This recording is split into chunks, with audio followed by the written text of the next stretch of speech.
शादीशुदा लोगों को एक बड़ी सीख देने वाली कहानी। पत्नी ने न जाने क्या किया था कि पति ने उसे एक के बाद एक कई थप्पड़ जड़ दिए। हमेशा हर सिचुएशन को शांति से हैंडल करने वाली पत्नी भी इस बार इतनी अशांत हो उठी कि उसने अपनी चप्पल ही निकालकर पति की ओर दे फेंकी।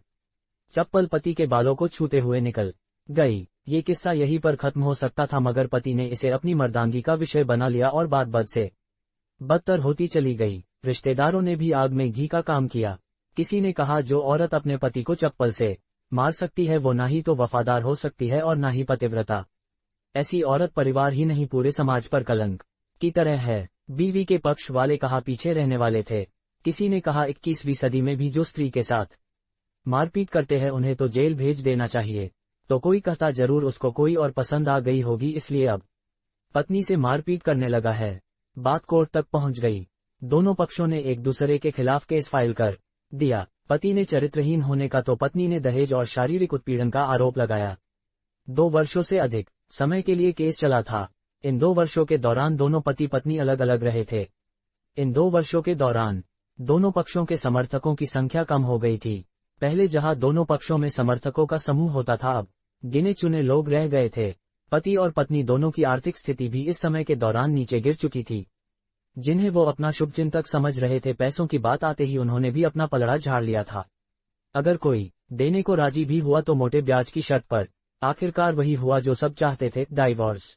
हर कोई खुश था, दोनों पक्षों के रिश्तेदार, उनके माता पिता और दोनों के वकील। लेकिन 5 साल की सुखद शादी और एक सुंदर बेटी होने के बाद मिले इस डाइवोर्स से पत्नी मूक थी और पति शांत।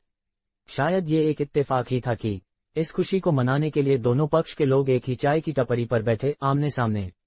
इत्तेफाक इसलिए क्योंकि ज्यादातर लोग जो एक दूसरे के विरोध पक्ष को सपोर्ट कर रहे थे वे एक दूसरे को अच्छे से जानते भी नहीं थे। पति पत्नी भी इन सभी से दूर एक दूसरे के सामने मेज पर बैठे। पत्नी ने पति से कहा, अब तो खुश होगे ना, तुम्हारे मन की जो हुई है मुबारक हो, तुम भी तो आज जीत गई हो। मुझसे तलाक तो तुम्हें भी मिल गया है, कॉन्ग्रेचुलेशंस टू यू टू। पति ने कहा, तलाक को तुम जीत का प्रतीक समझते हो? पत्नी ने पूछा। पति चुप रहा। थोड़ी देर की शांति के बाद पति ने कहा, मुझे तुम्हें 5 लाख रुपए अभी और हर महीने 8,000 देने का आदेश है।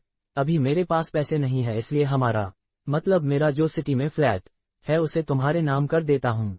पत्नी बोली, लेकिन उस फ्लैट की कीमत तो 18 लाख की है।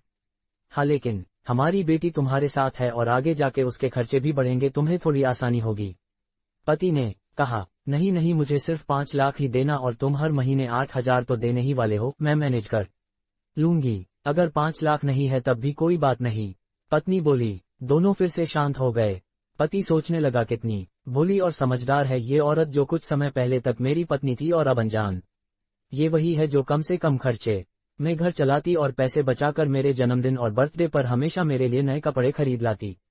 कभी बीमार भी हो जाती तो पैसे बचाने के लिए मुझे मालूम न होने देती और घरेलू नुस्खों से अपना इलाज कर लेती, मगर घर में कोई और बीमार होता तो तुरंत डॉक्टर के पास लेकर जाती।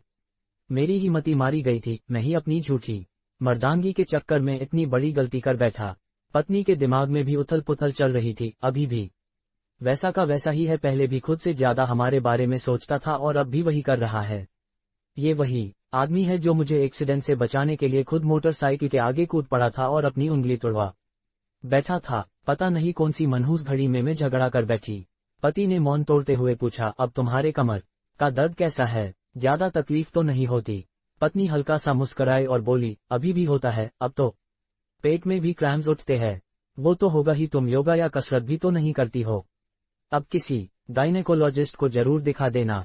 पति ने कहा, तुम बताओ तुम्हारा अस्थमा कैसा है अब? क्या अब भी दौरे पड़ते हैं? पत्नी ने पूछा। हाँ पड़ते हैं, पहले से ज्यादा, क्योंकि अक्सर इन्हेलर भूल जाया करता हूँ। याद दिलाने के लिए तुम जो नहीं हो अब। पति बोला। पत्नी के आंखों में आंसू आ गए। वो बोली, तुम्हें मेरे चरित्र पर सवाल नहीं उठाने चाहिए थे तो ये परिस्थिति आती ही नहीं।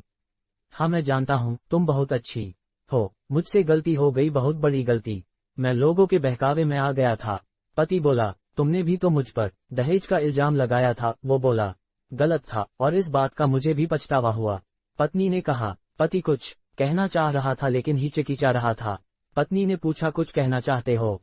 वो बोला, क्या सब पहले जैसा नहीं हो सकता? क्या मतलब? पत्नी बोली, मतलब कि हम फिर से पहले की तरह पति पत्नी बनकर सच्चे दोस्त बनकर नहीं रह सकते।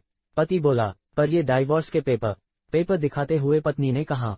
फाड़ देते हैं। पति ने अपने पास रखे डाइवोर्स के पेपर फाड़ते हुए कहा।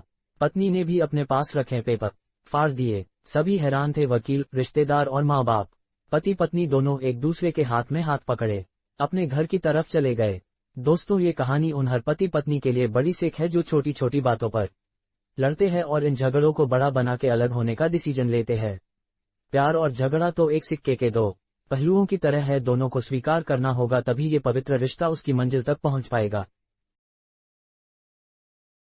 आपको हमारी कहानी अच्छी लगी हो तो प्लीज इसे लाइक करें और हमारे चैनल को सब्सक्राइब करें। धन्यवाद।